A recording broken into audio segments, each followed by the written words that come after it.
All right, welcome back to the Built to Grow podcast. I am your host, Tim Lyons, in a studio, back from Las Vegas, Nevada, joined by Randy Inkson. What's up, buddy? Is that where it is? Is that where we were? Nevada, yeah. So Las Vegas is about a 4.5 hour drive from Scottsdale. Got a chance to head out there for a great event. We just got back a couple days. Maybe that's why my voice is raspy. Vegas will do that to you. It has a way of doing it. It'll get you. But so this episode, as we're going to talk about some key takeaways, we were at an event called the Bootcamp, which is put on by Ben Newman, who's a performance coach, somebody that we've talked about on the show. He's actually been on the Built to Grow. We've been on his show called The Burn Podcast. He's a performance coach, works with tons of athletes as well as business entrepreneurs, etc. Tons of athletes. As far as like college football teams, he was on Nick Saban's Alabama football 5 years. For 5 years. He's in Kansas State's team, North Dakota State, when they took the national championships. Works with Olympic athletes, and everything in between. Yeah, the guy's got more championship rings than any coach out there. Because he just works with so many teams, right? Yeah. Comes from the financial investment world. Kind of that's where he got his start. Anyways. We had him speak at our Growth Summit. We got to talking, and we, decided it would be great for us to go, as me and you. And we just got back, and it was amazing. Not only were we there, but there was also 5 other Iron Circle members there. And just goes to show you, like, hey, everybody's looking to kind of grab nuggets and grow and scale and do better and all these things. So this episode, we're going to talk about kind of what we took away. Yeah, just get into it a little bit. I like the fact, obviously, like you were talking about, we being in the seat, helping other gym owners ascend and grow and develop their businesses and quality of life around it, we're also in that same seat. You know what I mean? We're continually looking for progression ourselves. And so we took the plunge. We jumped out to Vegas and surrounded ourselves with a hell of a lot of high performers. And, just the elevation just from being in that room, like you know the feeling of having a conversation with the people that get it, as opposed to, no congruency in the conversation. I was blown away by the level of conversation throughout the whole weekend.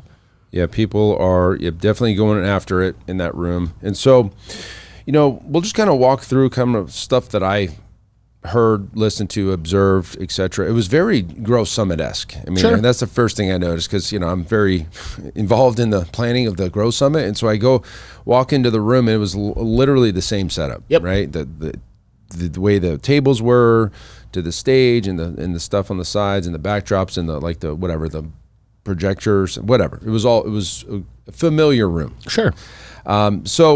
One of the speakers was a gold medalist, 100-meter sprinter by the name of Justin Gatlin. Now, Justin Gatlin, you've probably heard a little bit of his story, but he was the fastest man in the world. He tested positive for PEDs at the time. It was Adderall or something. He was taking, it was a prescription Adderall, They gave him the ban. He was completely out of it. He went, off the deep end and came all the way back. Years later, became the fastest man in the world, beat Usain Bolt. In his final run. In Usain Bolt's final run. By a tenth. It was absolutely, it was the highs and the lows and the chills and the stories of the work ethic and all this stuff, getting knocked down, getting back up, and all that whole story was there. Got a chance to really hang with him after at the after party, got his number, and we're going to probably try to get him on the show and stuff. But, the takeaway for me with him was, self-motivation. He has this alter ego called J-Gat. And basically it's like, hey, he's such a soft-spoken guy on stage, but obviously, he's an absolute killer when it comes to training and the pure dedication to it. And, he didn't say this on stage. We actually had a conversation with him at the after party, and his whole thing was like, I didn't want my kids to, see, like I wanted my kids to be proud of me. I didn't want there to be an asterisk, with the whole PED thing. So I thought that was really cool. It means a lot to me with my kid and just what drives your inner drive, your inner burn, right? That's what the whole event was about. That's Ben's whole thing, right? Yep. So that was a cool takeaway from me. What was yours? With Justin, same thing. He used the word legacy, right? Like he didn't want he didn't want that to tarnish his reputation and, to your point, like the legacy of his family name. It wasn't just for clarification. I mean, he wasn't using the Adderall to for added performance. This was something that he was on for years since second grade. Yeah, exactly. So when he did test positive for, I guess it's amphetamines or something, right? And so it really threw him through the loop, and he was facing a lifetime ban. And so to be able to come back and actually compete again in the arena was big. But when he was given that shot, he wasn't going to do it. He wasn't coming back and doing the 4, 5, 6, 8 more years of being second best or in the mix. He was out for blood. Yep. And the cool thing was before that he had better numbers. He had run, what did he say, 6 or something like that, 7 6s or something, or 9 7s. I mean, and when he raced Usain the first time, he didn't take him down, and so this was his shot. He did everything that he could in his power to make sure that when he had that next chance, he was the one walking away with that victory. Yep. And we watched the video, and I mean, I remember it. When it happened live at the Olympics. The first thing, and that was another really cool too. Was even in the highest level of success, he turned around and he literally hit his knees and he bowed to Usain, and he showed him the respect of what he was able to do, up to that point. But that was even in the win. You know what I mean? So it was like humility even at the top of he's literally the fastest man in the world at that point. And yet he has the humility to show somebody else, the respect that they've earned in helping him get there. It's like me beating Michael Jordan in the finals or something, and shaking his hand or whatever. So that was cool. I mean, and it resonates with me because athletics kind of a big part of my childhood and stuff. So that was a big one. Dr. Gabrielle Lyon was on there kind of talking about how the whole society and at least in the medical world is to keep people out of stress, take a break, go on vacation, meditate. Where she's kind of like, that's all BS. As high performing entrepreneurs, you need to be under stress, or you need to be able to manage how you're just never going to not be in stress. Yeah. And so it's not a bad thing to be in a stressful situation. She said that, I forget the actual term. There's a group of human beings that thrive in stressful situations.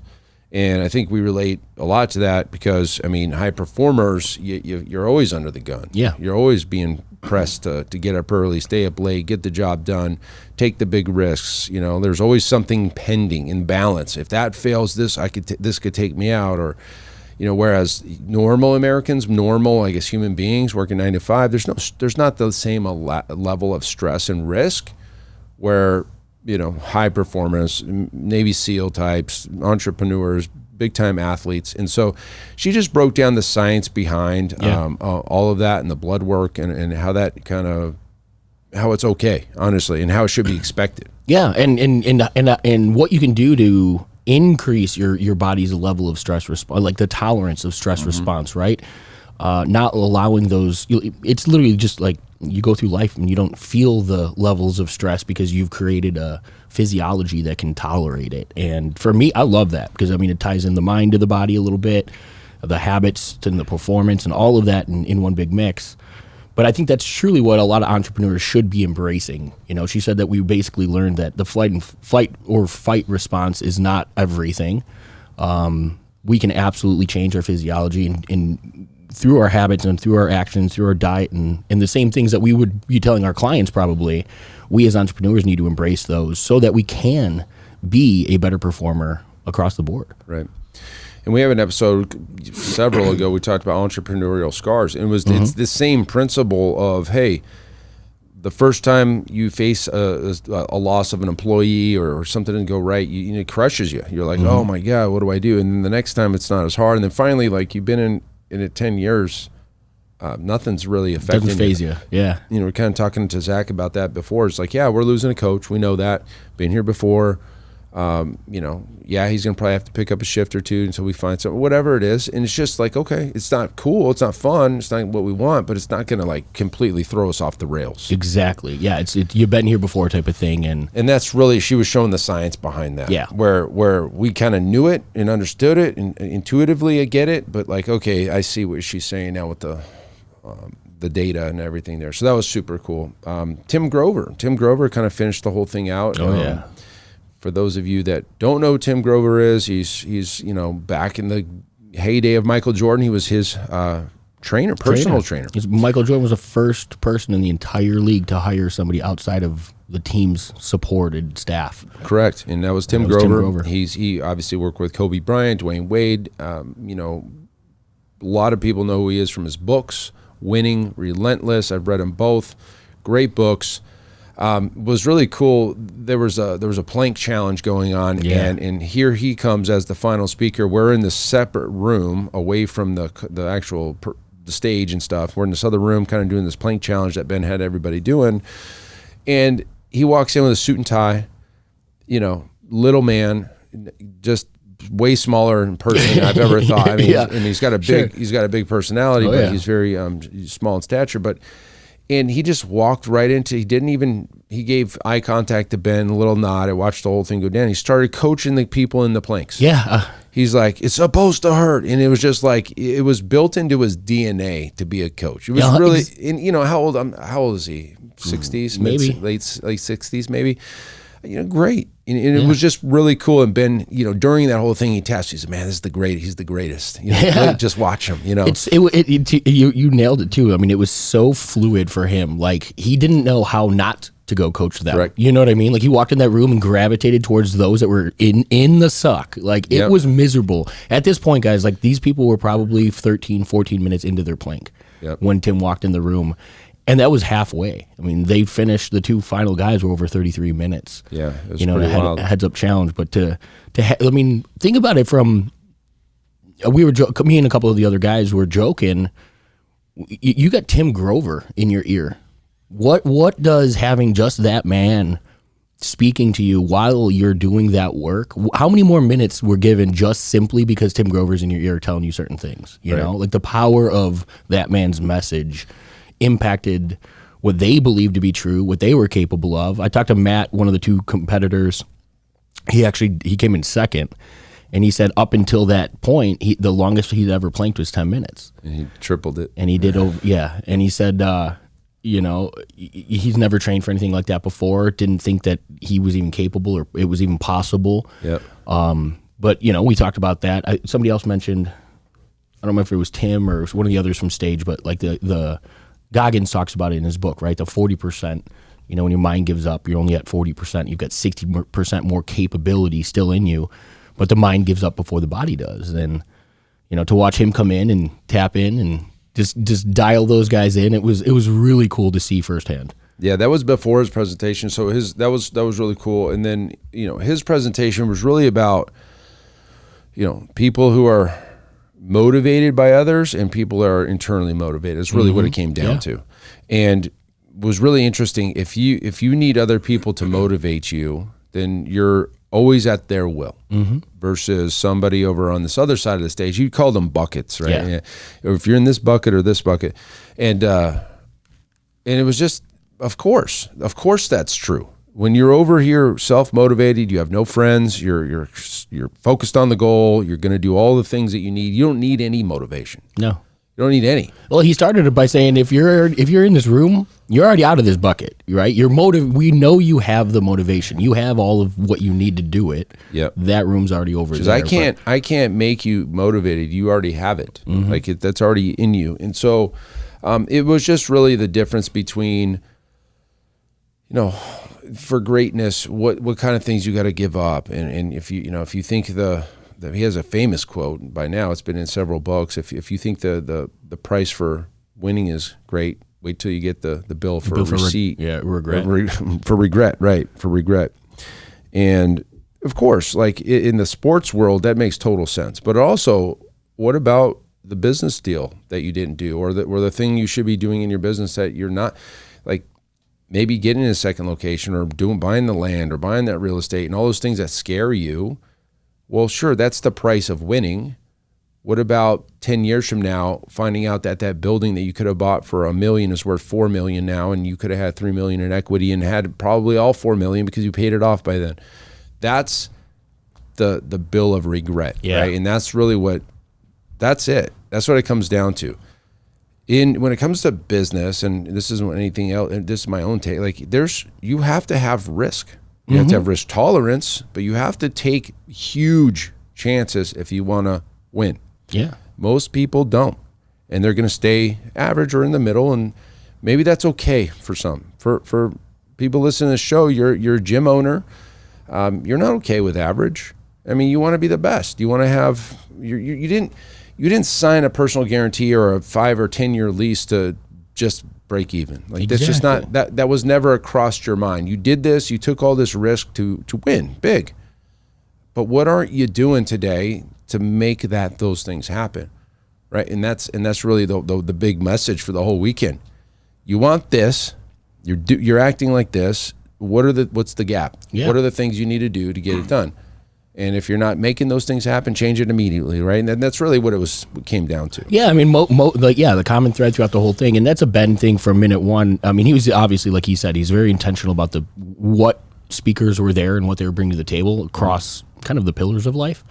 But the commonality across all of it is it's the results. You get the results from the work that you do on a daily basis, and it's not when things are good. It's not when you feel like it. Ben's known for saying, one of his lines is standards over feelings, and it comes down to the reps, right? How many points of contacts did you do every single day? And, one of the things that resonates with me, and the reason that I continue to work with Ben is because he always talks about the unrequired. His workout is called the unrequired. When he goes to business, it talks about, doing the unrequired. That's the differentiator between those that just get by and those that really truly push the envelope of what's possible. And he hit it at the end. He goes, in order to get the unrequired, you have to do the required first. And not only that, but you have to, you own that. That is your normal operating system so damn well that the required is getting done no matter what, because the next 10% is really the only thing you're focused on. You don't have to think about the daily work that it takes to do the average. You check that box, you know what I mean? And so it's like increasing your capability, your threshold of what you are really, bring to the table on a daily basis. And that's everything in business, I mean, and sometimes it's not just you as the owner of the business. Maybe that's the way that you take that to your team. You instill these values and this level of operation with your team. Maybe you have a sales organization or your sales team. How many clients are they reaching out to on a daily basis? Are they consistent? Are they hitting their numbers? Mm-hmm. That's the results that are going to lead to, true change over time. It's not, oh, cool, I did 20 calls today, I got three, let's say 20 calls and got 10, 15 appointments booked. We're good. Take the day off, hit coast. That seduction of success was the other half of it. It's when you do have those big wins, going back to that same routine of what got you there in the first place, and if you can, even greater. Right. Obviously every one of those championship teams, coming off the field after a national championship win with Alabama, and literally the strength coach goes up to Ben and he goes, "Man, I can't wait to hit the gym tomorrow." Mm-hmm. Right? It's not, let's go party, let's go take the week off, let's go, It's let's go back to what we know got us here, and let's start tomorrow harder than we started, 365 days ago. So overall, I mean, obviously, yeah, performance from every angle. A lot of great takeaways, some cool experiences. We got to see the hardwood suite at the Palms. That was pretty dope. What else did we do? There's some other some very tactical speakers too. So Chance Weber is very similar to the conversation you guys hear from us a lot. He owns an agency, so he hammered. Like Tim and I were laughing because you've heard it from us before, but the things that matter when it comes to business are things like your client lifetime value and that return on your investment. You might not see it today, but what is that client worth to the value over the time that they're with you? Knowing your numbers, all of those same marketing concepts that we talk about on this show, that we teach in our coaching programs and so forth. He took that stuff to stage, really pushing the envelope with, your financial, your risk management with Claudio Gambin. Yep. He brought a lot of high level knowledge to that room for those that are really pushing the envelope on your portfolio, how to protect your assets, how to build a business structure to make sure that you're not at risk. Yep. lots of good stuff. The one probably overall thing that probably not many other people took that I took was gym owners. Yeah, we know all of that shit.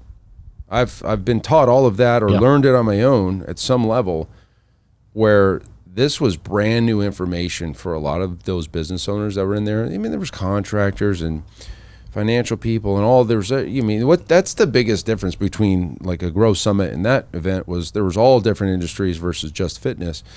But it really solidified how hard the fitness business is compared to a lot of other businesses. Absolutely.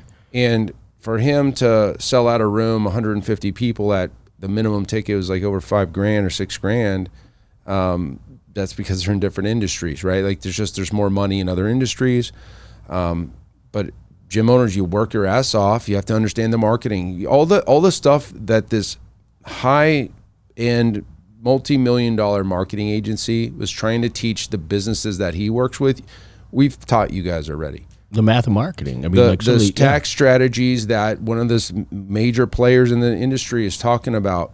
We've already taught you that stuff for years. Right. Yeah. For years. And this is like through Shauna and all these people. And so like there's so many things that are being taught for the first time to this group of gym owner or other industry owners that us as a gym owners, I'm like, yes, we already know. We knew this. We've been doing this. The master's exemptions, your kids on payroll, all the things, we're doing it all.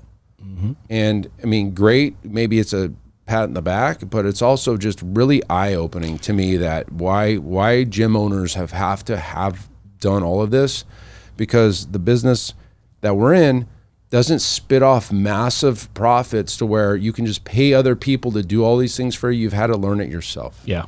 Yeah. That's really what it comes down to. And that's a big one. I mean, we've talked about that stuff a lot. Obviously, we know this industry it's really tough. But that's a big reason that we're here. You know what I mean? And I think that's part of the thing that you and I have put on our shoulders is what are those concepts that we can truly bring to this industry and help gym owners understand, implement, and really take the advantage or like benefit from at the end. But it's interesting to being in that room and having those same concepts taught to us, you know, and seeing the ahas in that room. When for us it seems so rudimentary, because if you don't have that knowledge in this industry, you're getting passed up. Have you made it this far, you know, type of thing. Anyways, great event overall, great takeaways. Highly recommend maybe getting out of your industry to kind of learn other stuff from other people. You just can only grab those nuggets and then bring them back, right? And just keep growing and keep pushing. So if anything else from this episode, while yes, we obtain all this knowledge and stuff, I think probably the takeaway is like look for other industries to learn from. You know, there's smart people in other industries too, and some of the concepts that they're using in a different industry could definitely play into the fitness industry. So hopefully that helps. Until next show, keep changing lives. We'll see you on the next one. Bye.